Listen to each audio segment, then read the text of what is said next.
Historia con Alfonso Gómez Rossi.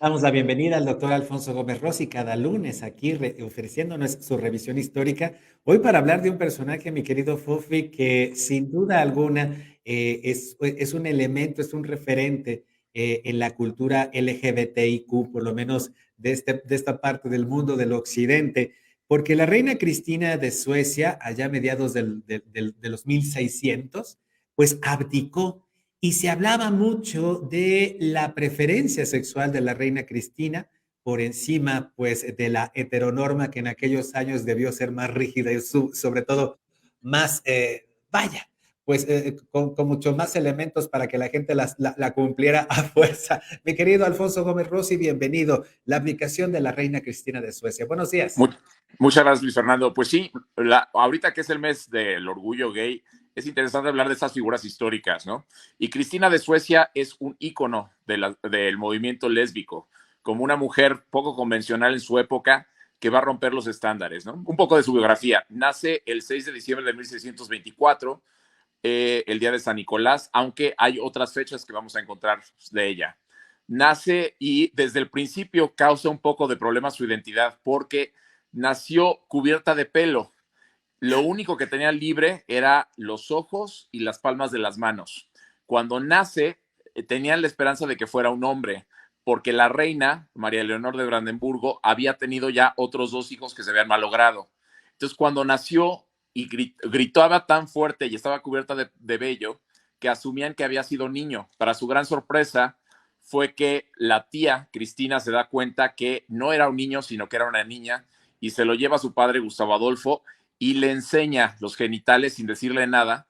Y el padre, en lugar de estar molesto porque había nacido niña, dijo, esta niña va a ser una mujer muy inteligente porque nos supo engañar a todos, ¿no? Entonces, Cristina va a ser así durante mucho tiempo, va a ser una gran sorpresa para todos. Ella va a perder a su padre cuando ella es una niña pequeña, porque él participa en la guerra de los 30 años, que era una guerra entre católicos y protestantes en Alemania generalmente, pero involucra a España, a Suecia, a Francia y a diferentes potencias. Y cuando ella se queda huérfana, su madre la retiene y va a tener una infancia traumática por eso, ¿no? Ya de por sí sería traumático perder a su padre, pero la reina tenía arranques de melancolía y lo que hizo fue no permitir que se enterrara el cadáver de la reina Cristina durante 18 meses porque quería esperar a que ella se muriera para que se enterraran juntos. Y se extrajo el corazón del padre y forzaba a Cristina a dormir con ella abajo del corazón del padre que estaba en un recipiente dorado. La corte de Suecia, al ver que la madre no estaba actuando de una manera saludable para la salud mental de su hija, decide que la recoja su tía Cristina y durante 3 años va a vivir con su tía Cristina hasta que muere. Y posteriormente la van a educar una serie de ayas que no van a tener una gran influencia sobre ella porque el Estado sueco así lo determina.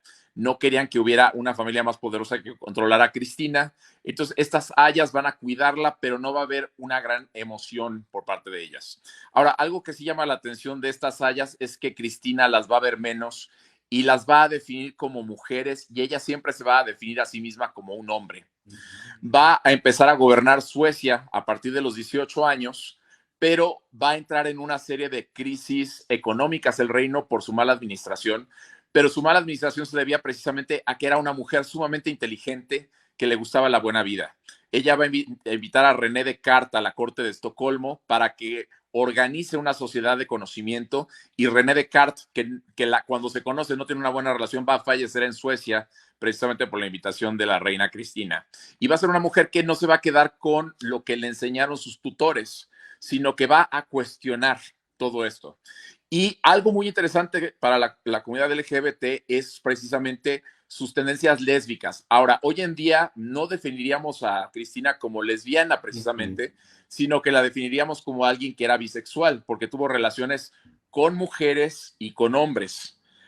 Pero vamos a encontrar autores que van a decir que no era lesbiana, que no era bisexual, que era casta, porque seguimos teniendo en la historia este problema con las identidades de las personas y sobre si son sexuales, seres sexuales o no. Pero lo más seguro es que era bisexual con tendencias lésbicas en la escala de Kinsey, y aparte de esto le gustaba también trasvestirse, es decir, se vestía como hombre. Entonces rompía con los estándares de la época e irónicamente causaba escándalo en ciertos lugares, pero no causaba escándalos en otros. Sintiendo que la religión luterana de sus ancestros la tenía muy reprimida, decide abdicar al trono, influida por 2 jesuitas y el embajador de España, se convierte al catolicismo, abandona Suecia y se va a vivir a Roma.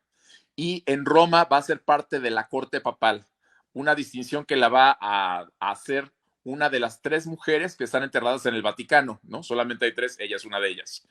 Y lo que vamos a encontrar con Cristina de Suecia es que al abdicar al trono de Suecia, se lo deja a su primo, vacía las finanzas de los suecos y se lleva el dinero, las colecciones de arte, se las lleva todos con ello a Roma, ¿no? Entonces vamos a encontrar que en una época en la que no hay muchas figuras históricas que hubieran tenido estas tendencias homosexuales, como las definiríamos hoy en día, la reina Cristina rompe con todos estos cánones y a final de cuentas le interesa que la identifiquen más con un hombre que con una mujer, ¿no? Para ella la idea de maquillarse, de peinarse, de vestirse de cierta manera, le resultaba tonto, le resultaban tontas las pláticas de las mujeres de su corte y ella se sentía más identificada con los hombres, con la casa, con montar a caballo y va a final de cuentas a romper con todo lo que ella va a aprender en la corte de Suecia al convertirse al catolicismo, ¿no? Ahora bien, va a haber momentos en la historia donde va a tratar de conseguir el trono de Nápoles o va a tratar de volver a conseguir el trono de Suecia, pero ya no va a poder hacerlo, ¿no? Y va a ser una mujer también que era dura, ¿no? Porque ella va a ser responsable de mandar a asesinar a uno de sus empleados, porque ella sentía que lo estaba traicionando.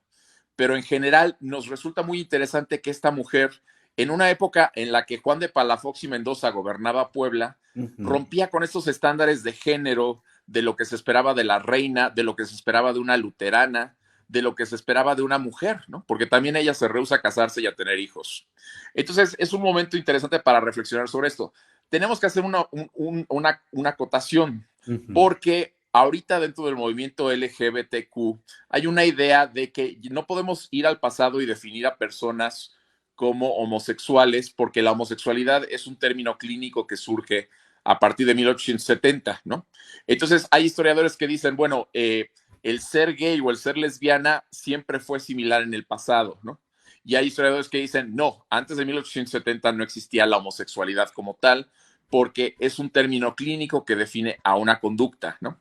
Lo interesante de Cristina es que sí, muchos de los atributos que nosotros entendemos como parte de lo que es ser lésbico se viven a través de ella, ¿no? Su idea de que era mejor ser hombre que ser mujer, su idea de que tener parejas la hacía como un hombre y hablaba justamente de las características de sus parejas mujeres en la desnudez, aún en particular la admiraba y decía que era tan hermosa en la mente como lo era en el cuerpo, ¿no? Dormía con ellas y le gustaba vestirse como hombre justamente pues, para, para poder identificarse con el sexo que ella admiraba, ¿no? Entonces, en estas características sí podríamos decir que Cristina cae perfectamente bien dentro de lo que consideraríamos el lesbianismo, aunque como digo, hay debates históricos sobre lo que esto significa, ¿no?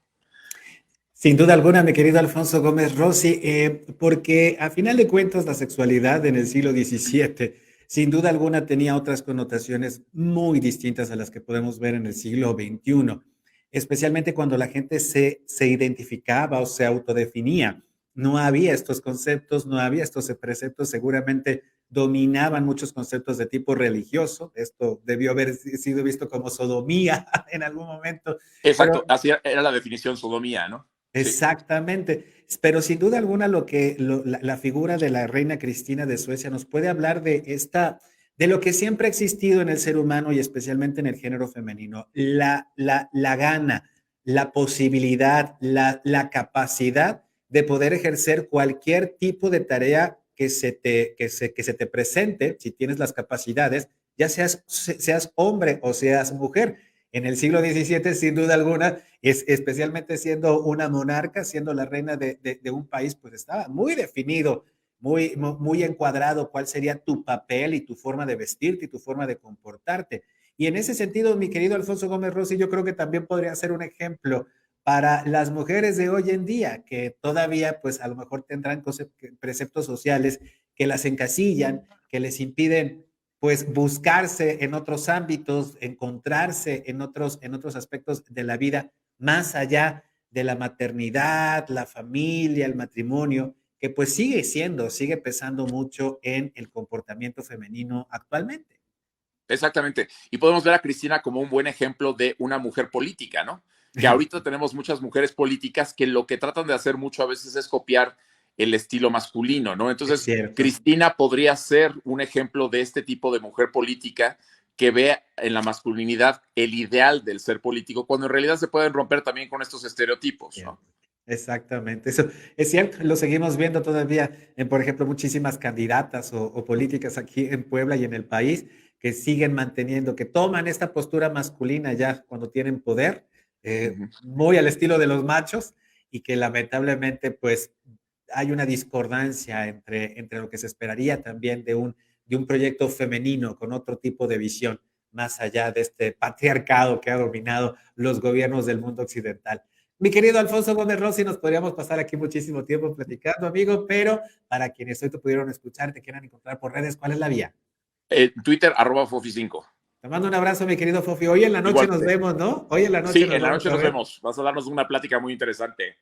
Ahí Gracias. con el Club Rotario de Puebla. Muchísimas gracias por invitarme, mi querido Fofi. Ahí en la noche nos vemos a través de Zoom en una plática con el Club Rotario de Puebla, precisamente sobre este orgullo, este mes del orgullo LGBT aquí en nuestro país. Pausa y seguimos contigo, Puebla.mx, a través de nuestra propia señal en YouTube, en Facebook y en Twitter. Además, en Spotify tenemos un podcast.